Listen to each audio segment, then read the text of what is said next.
Hello and welcome back to another update where I cover the latest developments throughout the front line in the Russo-Ukrainian war. In this update we have several developments. The Ukrainians managed to recapture some positions in the northern outskirts of their Kursk incursion. In turn, the Russians recaptured some positions in the southern flank where they are flanking the settlement of Lykhovo. The Russians have managed to advance in the Kupiansk direction as well as in the northern flank of Selidov in the direction of Pokrovsk. Starting out in the Pokrovsk direction, the Russians have managed to advance here southwest of Shufte along their first lines to flank the southern flank of Novotroitske and to move towards Novoolenivka from the northern direction. They're also flanking the outskirts of Pushchine, flanking their supply line towards Novoolenivka. The Russians are slowly doing some positional fighting along the first lines and fortified positions in this direction. They've managed to advance and captured fortified positions north of Novotroitske and cut off a portion of the road between Pokrovsk in the north and Kursk as well as Velika Novosilka in the south.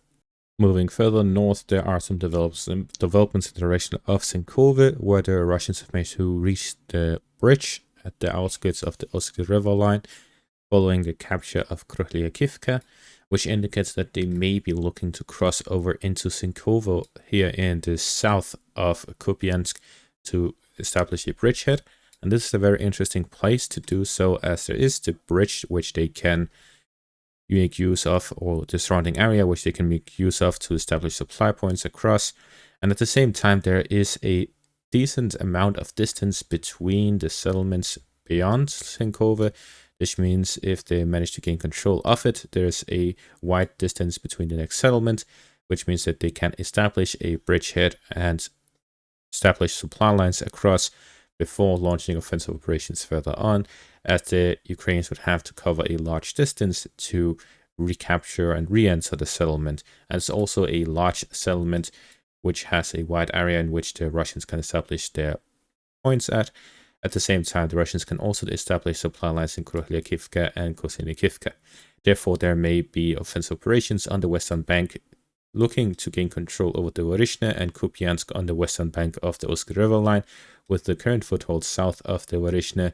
They're fighting near Kupiansk in the eastern parts, and now fighting along the Oskil river line near Sinkove.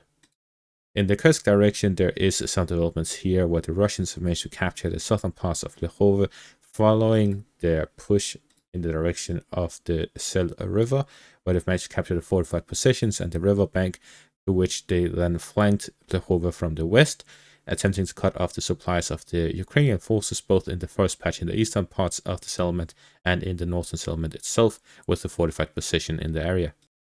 Finally, in the northern parts of the Ukrainian Kursk incursion, the Ukrainians managed to recapture Orlovka and Novaya Surishina after heavy fighting has taken place over this area in the past weeks and months.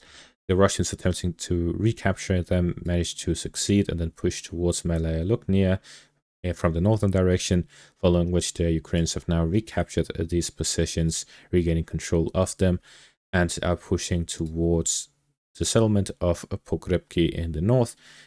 So heavy fighting takes place in the northern outskirts of the Ukrainian Kursk incursion, while the Ukrainians are also attempting to counterattack towards Novoivanovka and Darino in the south and western parts. With this, we see that although the Russians are attempting to regain control over the Kursk incursion, the Ukrainians are doubling down and holding on to it as much as they can. As Zelensky himself has said, they plan on holding on to it until the 20th of January. And that is going to be all for this update. Thank you all for watching. Make sure to leave a like, subscribe, check out my Patreon and YouTube membership for additional content. Thank you all for watching and have a great day.